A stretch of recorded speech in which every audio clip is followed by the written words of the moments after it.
Si vous voulez, on peut peut-être le faire en direct pour les gens. On peut leur indiquer de prendre une feuille, un papier. Vous nous guidez. Ça marche. Et attendez, moi j'attrape une feuille aussi.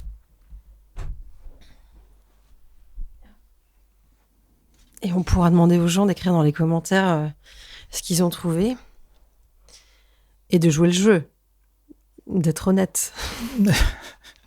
Alors, allez-y Alexis, on vous écoute. Alors la première chose à faire avant de se lancer tête baissée, c'est d'expurger ce que notre intellect nous dit. C'est-à-dire, si on se dit, tiens, l'objet, c'est quoi ? On va avoir des idées qui nous viennent. Donc, on va exprimer ces idées. On va les mettre sur le papier et se dire, OK, merci intellect, t'as fait ton job, mais moi, ce que je veux, c'est utiliser mon intuition après. Hein ?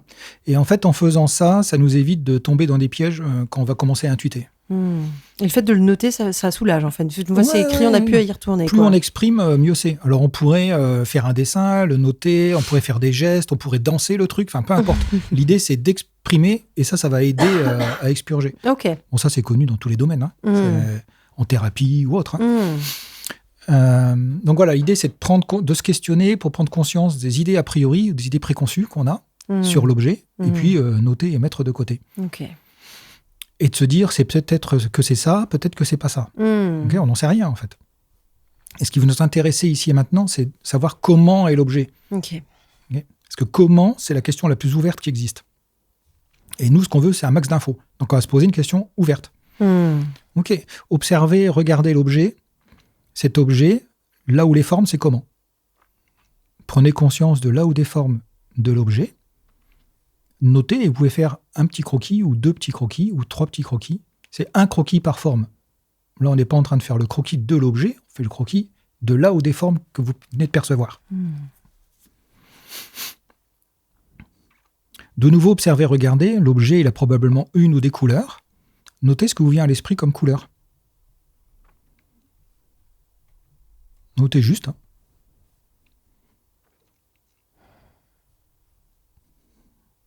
Maintenant, tiens, pourquoi pas toucher l'objet, comme si vous l'aviez vraiment là, présentement avec vous. Quand vous touchez l'objet et que vous passez votre main dessus, là où les textures que vous percevez, c'est comment ? Notez. Et si vous bougez votre main pour vraiment faire comme si l'objet était là, ça va vous aider à conscientiser là où les textures. Plus on agit comme dans la vie courante, mieux ça marche. En fait, l'idée, c'est de mobiliser le corps, quoi, comme dans la vie courante. Toujours avec la main ou les mains, vous pouvez sous-peser l'objet. Quand vous sous-pesez l'objet, ça fait comment dans votre main et dans votre bras ? Notez ce que vous ressentez. Le poids, la masse, la densité.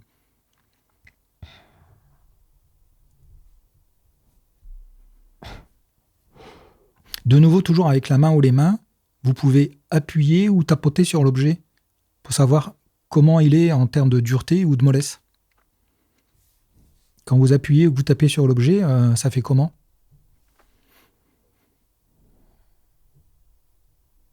Et d'ailleurs, qu'en faisant ça, probablement que l'objet va émettre un certain son.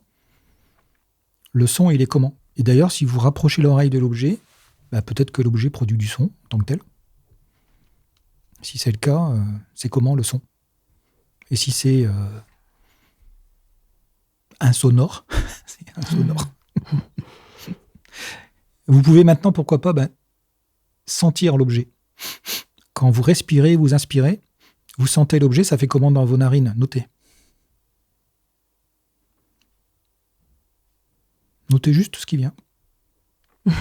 Alexis m'a vu lever la tête, comme si j'étais en train de réfléchir.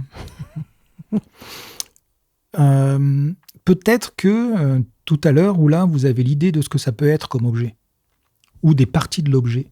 Et tout ce que ça peut être, notez aussi, mais vous le mettez de côté.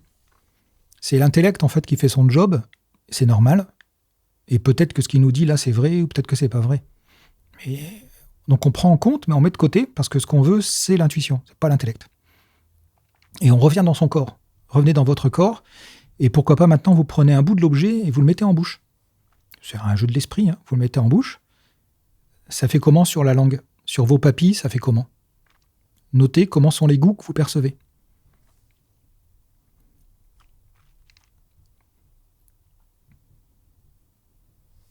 Tiens, pourquoi pas, maintenant, on peut se mettre à l'intérieur de l'objet.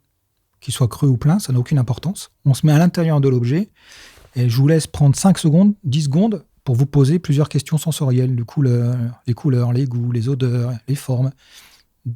Prenez quelques secondes pour vous interroger et décrire de comment c'est à l'intérieur.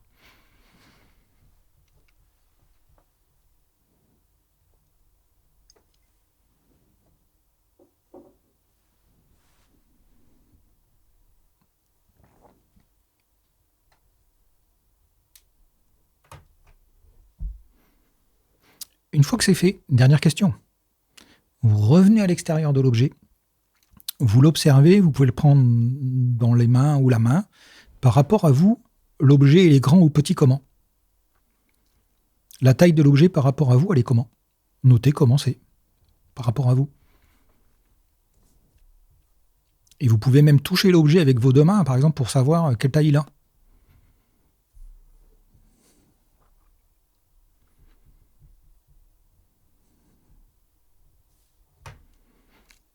Et une fois que c'est fait, vous posez l'intention que c'est terminé.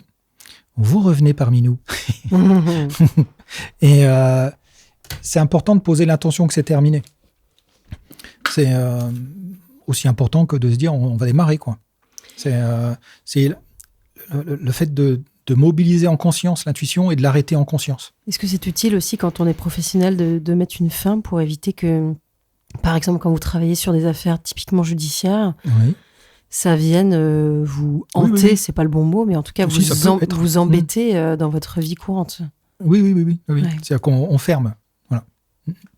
C'est exactement comme, l'idée qui me vient, c'est je vais chez le dentiste, je sors de chez le dentiste, je suis sorti de chez le dentiste. Je n'ai plus à être dans ma tête chez le dentiste. Ouais. Et en fait, si on fait ça, on peut, si on s'est fait arracher une dent, je pense à ça parce que ma fille m'en a parlé ce matin,